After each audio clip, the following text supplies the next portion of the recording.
तूने बनाया था हुकूमत के लिए, उसको किस्मत ने बनाया था हुकूमत के लिए।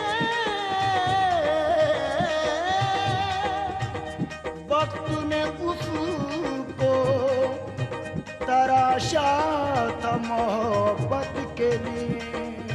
आसमानों का वो तोहफा था ज़मीनों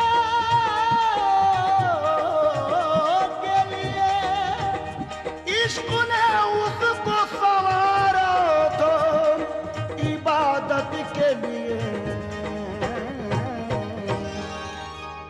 मुझे उसने ऊपर रखी किताबें क्यों नहीं देखने दी? धीरे बोलो, हम महल में हैं। मुझे पता है, मुझे वो आदमी पसंद नहीं आया। मैं उन किताबों को उठाकर ले तो नहीं चली जाती। तुम ऐसा नहीं कर सकती क्योंकि वो किताबें बहुत भारी हैं। उसके अलावा वो बड़े लोगों के लिए जो नहीं समझ सकते हैं। मैं सब समझ लेती हूँ। अच्छा बाबा, तुम सब समझती हो। अल्लाह के लिए यहाँ से चले। लेकिन उसने मुझे वो किताबें क्यों नहीं देखने दी? मैं मलिका साहिबा से शिकायत करूंगी। वो जरूर बादशाह सलामत से बात करेंगी। आप मलिका से किस बात की शिकायत करने वाली हैं? पर्दा कर लड़की, पर्दा कर। ये हमारे शहंशाह सलामत हैं। क्यों? ये तो हम सब के वालिद हैं। कोई अपने बाप के सामने पर्दा करता है? आप दुरुस्त फरमाती हैं। क्या हम जान सकते हैं कि आपका नाम क्या है? मेहरुन्निसा, मिर्जा साहब की बेटी मेहरुन्निसा। तो आप हैं मेहरुन्निसा? जी। आपको कोई शक है? अच्छा, अब आप हमें ये बताएं कि आप किस बारे में हम तक अपनी शिकायत पहुंचाना चाहती थी? क्यों? बड़े लोग नहीं कह गए हैं कि एक ही खजाना है जिसे ना कोई लूट सकता है न चोरी कर सकता है, और वो है इल्म का। हाँ, बिल्कुल सही कह गए हैं। फिर आपकी किताबें ताले में क्यों बंद करके रखते हैं? ताकि वो चोरी ना हो जाए। कमाल है, अभी आप कह रहे थे इल्म की दौलत कोई लूट नहीं सकता है, और अब? क्योंकि वो किताबें बहुत ही नायाब हैं। लेकिन मैं तो उन्हें सिर्फ देखना चाहती थी, उठाकर लेकर तो नहीं जाती। आपको किताबें पढ़ना बहुत अच्छा लगता है?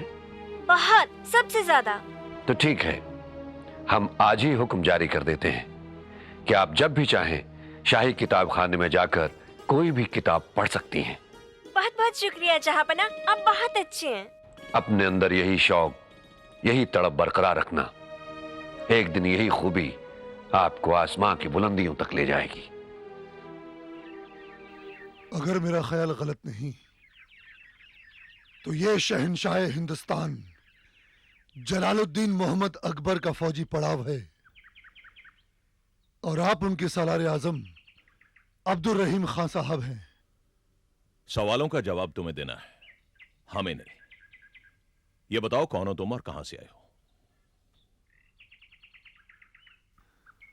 मेरी बदकिस्मती ने मुझे अपनी जान बचाने के लिए अपना मुल्क छोड़ने पर मजबूर कर दिया। ऐसी कहानियां हमने बहुत सुनी है। यह बताओ कि तुमने हमारे पड़ाव का रुख क्यों किया? कौन हो तुम और क्या नाम है तुम्हारा? अली कुली खान इस्तजलू नाम है मेरा। मैं पैदाइशी तुर्क हूं। मैंने अपनी जिंदगी की शुरुआत शाह ईरान के दरबार में एक आम मशालची की हैसियत से की थी। मुझे तलवारबाजी और पहलवानी का शौक था। मैं अक्सर अखाड़े में मश्क किया करता था। फिर एक दिन मेरी बहादुरी ने बादशाह को मुझ पर मेहरबान कर दिया और मैं उनकी फौज में एक खास शाही दस्ते का सरदार बना दिया गया। फिर एक दिन अचानक मेरी खुशनसीबी बदनसीबी में बदल गई। बादशाह अपने ही लोगों के हाथों एक रात कत्ल कर दिए गए। हम इस हादसे से अच्छी तरह वाकिफ हैं। फिर मेरी गिनती बादशाह के वफादारों में थी, इसलिए मुझे अपनी जान बचाकर वहां से फरार होना पड़ा। फिर बड़ी मुश्किल से हिंदुस्तान पहुंचा। इस मुल्क की खुशहाली के किस्से मुझे यहां ले आए। खुशहाली की तलाश तुम्हें हिंदुस्तान के शहरों में करनी चाहिए थी। तुम यहां जंगल बियाबान में कैसे पहुंच गए? जाना तो मैं आगरा चाहता था, मगर जब रास्ते में मुझे पता चला कि शहंशाह अकबर के सालार खाने खाना मुल्तान में बागियों को कुचलने के लिए पड़ाव डाले हुए हैं, तो मैंने अपनी किस्मत आजमाने के लिए इस तरफ का रुख किया।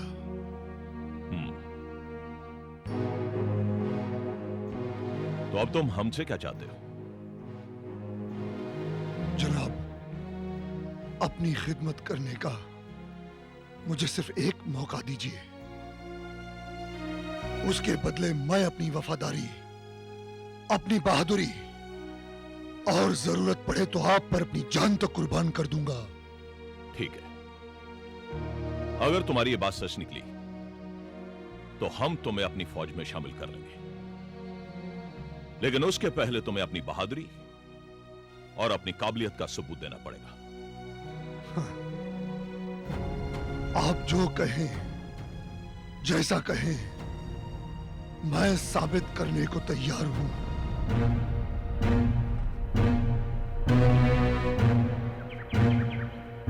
हार गए। जंग हमारे हाथ से निकल चुकी है। नहीं, ऐसा मत कहो, हम लड़ते रहेंगे। कैसे?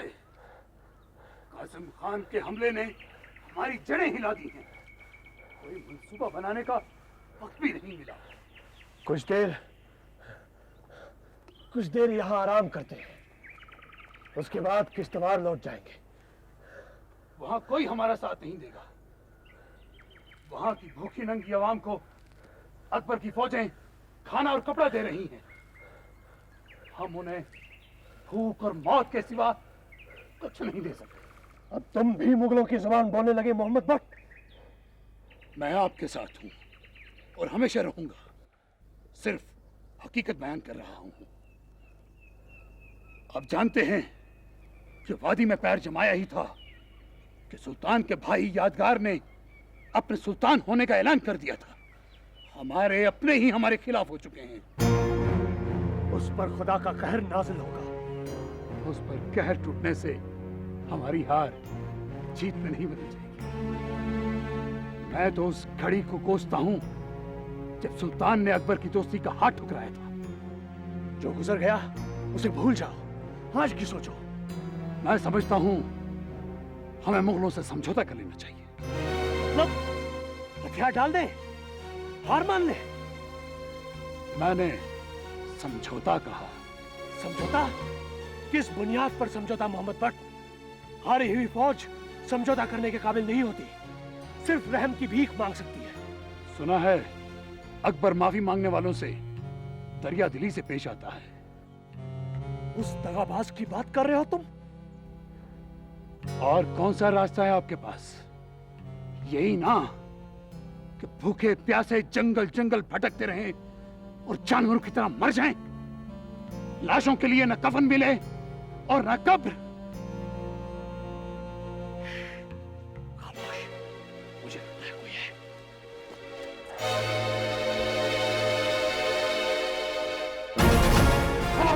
अच्छा दागो।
सुभान अल्लाह, बहुत खूब।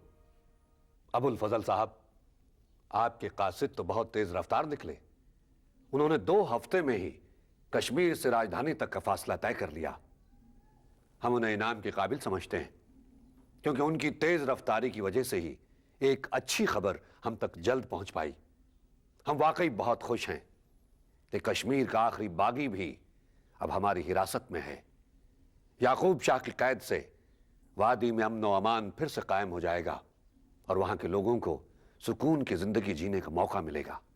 जहां पना, याकूब शाह के सिलसिले में कासिम खां आपके हुक्म के इंतजार में है। याकूब शाह ने अपनी मर्जी से हथियार डाले हैं, लिहाजा वो हमारी माफी का हकदार है। उसकी जान बख्शी जाएगी, उसे सही सलामत बिहार भिजवाया जाए, मगर याद रहे उसे बिस्वाक से दूर रखा जाए, अपने बाप से अलग। क्या बिहार भेजने से पहले महाबली के सामने उसे उपस्थित किया जाए? नहीं, उसे पूरी निगरानी में बिहार भिजवा दिया जाए। जहां पना के हुक्म की तामील होगी। अब क्योंकि कश्मीर में अमन कायम हो चुका है और वो पूरी तरह हमारी हुकूमत का हिस्सा बन चुका है, हम चाहते हैं कि इमारतों की मरम्मत का काम जो रोक दिया गया था फिर से शुरू किया जाए। मगर हम कश्मीर का सफर उसी वक्त शुरू करेंगे जब हब्बा खातून को यूसुफ शाह के पास बिस्वाक पहुंचा दिया जाएगा। हमने जो वादा किया है वो पूरा होना चाहिए। जहां पना, अब उसे तलाश करने में आसानी होगी। ये बहुत जरूरी है अबुल फजल साहब। मोहब्बत खुदा की इबादत है और हम इस इबादत में दीवार बनने की तोहमत गवारा नहीं कर सकते।